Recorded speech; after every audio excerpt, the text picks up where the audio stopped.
बंगाल में देखिए जो हिंदू परिवार हैं वो स्कूलों में रुके हुए डर और खौफ की वजह से स्कूलों में उन्हें मदद दी जा रही है, खाना दिया जा रहा है, कपड़े दिए जा रहे हैं। लगभग 500 परिवार बताए जा रहे हैं जो मुर्शिदाबाद से भागकर मालदा के स्कूल में रुके हुए अपनी जान बचाकर यहीं रह रहे हैं। जब तक हालात सामान्य नहीं हो जाते तब तक जाने की स्थिति में नहीं है।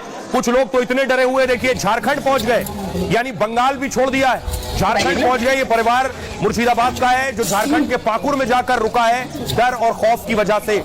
अगली तस्वीर में आपको दिखाऊं, तस्वीर जो सामने आई है मुर्शिदाबाद के अटैक की सीसीटीवी तस्वीर, जिसमें देखिए जो पत्थर चलाने वाले उनकी उम्र देखिए 18 से 25 साल के लड़के जो पत्थर चला रहे हैं, सीसीटीवी तोड़ रहे हैं।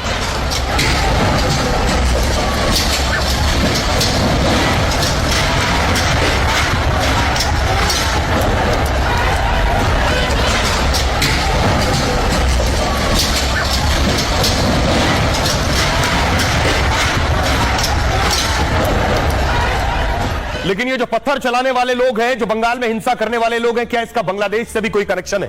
क्योंकि जानकारी मिल रही है कि इसमें बांग्लादेशी एंगल भी है। क्या बांग्लादेश से पूरी साजिश स्पॉन्सर की गई? क्या बांग्लादेश का हाथ बंगाल में आग लगाने के पीछे है? कुछ ऐसे लोग जो बांग्लादेश के स्लीपर सेल की तरह बंगाल में रह रहे हैं। मुर्शिदाबाद हिंसा का बांग्लादेश कनेक्शन सामने आया।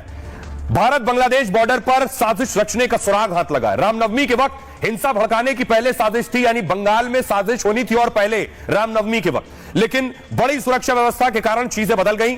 नए वक्फ कानून पर जारी विरोध का फायदा उठाया गया। हिंसा के पीछे बांग्लादेशी आतंकी संगठन का हाथ बताया जा रहा। आतंकी संगठन अंसारुल बांग्ला पर शक है। अंसारुल बांग्ला स्लीपर सेल सक्रिय है उनके, लंबे समय से घटना को अंजाम देने की ताक में थे वो। गृह मंत्रालय को भेजी रिपोर्ट में दावा किया गया है। जांच एजेंसियां इस एंगल से भी मामले की जांच में जुटी। मुर्शिदाबाद के अलावा सीमावर्ती जिलों में अलर्ट जारी किया गया है। नादिया, मालदा, उत्तर 24 परगना में भी साजिश का शक है। पूरे मामले पर केंद्र सरकार नजर बनाए हुए और खुफिया एजेंसी और राज्य सरकारें लगातार संपर्क में है। क्या बांग्लादेश भी इसमें शामिल है? क्योंकि बांग्लादेश में बहुत से कट्टरपंथी धड़े और संगठन है जो उन्होंने हिंदुओं का हाल बांग्लादेश में किया।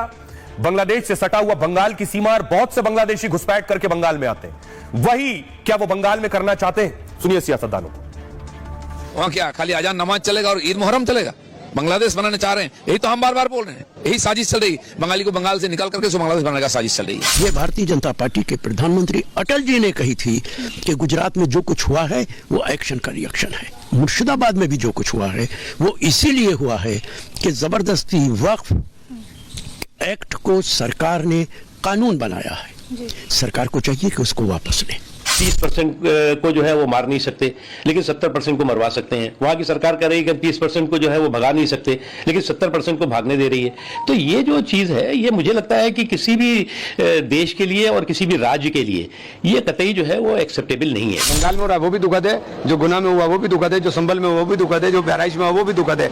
तो देश में कहीं भी सांप्रदायिकता के आधार पर अगर इस प्रकार के काम होता है तो निश्चित रूप से वो देश के लिए घातक है। कानून व्यवस्था की स्थिति पश्चिमी बंगाल में खराब हो चुकी है। यद्यपि मैं आर्टिकल 356 का दुरुपयोग करने के विरुद्ध रहा हूं, लेकिन केंद्रीय एजेंसियों को अब वहां पर जाने से कोई नहीं रोक सकता। अस्पताल में दर्ज हुआ है बहुत सारे घायल लोगों गोली से सामदरगढ़ की घटना के चलते, लेकिन पुलिस छुपा रहे हैं, कुछ कहते नहीं। सरकार पुलिस कुछ कहते नहीं। बच्चे लड़का यहाँ देखा मैंने, घायल होकर सोए हुए हैं लोग, जिंदगी के साथ मौत के साथ ये लोग जूझ रहे हैं। और क्या बताओ। बंगाल में ममता दीदी के नेतृत्व में देश की आजादी के बाद हिंदुओं पे सबसे बड़ा खतरा मंडरा रहा है। भारत के गृह मंत्री और भारत के प्रधानमंत्री जी को इस पर विचार करना चाहिए। जो हिंसक आंदोलन है वहां की राज्य सरकार उस पर सख्ती से कार्रवाई कर रही है और वहां की पुलिस, वहां की सरकार सक्षम है ऐसी चीजों को हैंडल करने में, रोकने में।